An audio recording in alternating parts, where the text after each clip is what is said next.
They're rolling in for lunch. But when it comes to the city bylaws, these food trucks say that all they're being served is bureaucracy.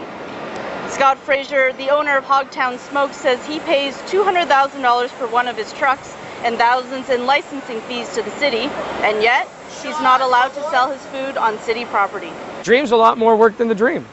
I mean, it's a lot of work if everybody was on the same page in this city. Unfortunately, they're not. So it makes it a lot more work for us to be able to earn a living. Who are you talking about? In general, the city and the bylaws that really tie our hands behind our backs. Can you give me some examples? We can't go anywhere on public property.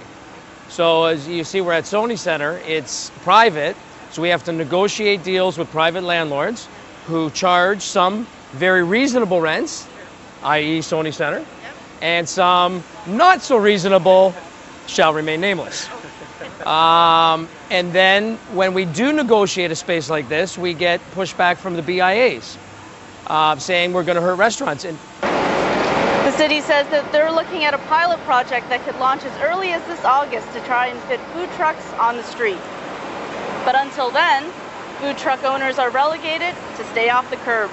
We're working with the industry representatives, we're working with the BIAs through Tabia, we're working with the Hotel and Restaurant Association, we're working with everyone to understand, to establish a pilot, to establish over the course of the summer, to get real-life practical examples of how we can coexist, how food trucks can coexist with restaurants, how food trucks can coexist with vending operators that are already in place. We don't want to impact those businesses that have invested years worth of money and building their relationships with the community. So it's important that we balance all the needs of these restaurants. We will take that analysis and work through what's best for everyone.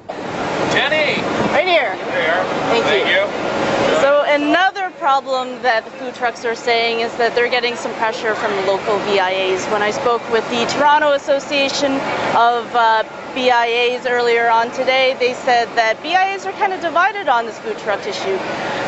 Some people say that the BIAs are okay with the food trucks coming in because it'll help their businesses. Others say that brick and mortar restaurants, they pay a fee, why shouldn't these trucks?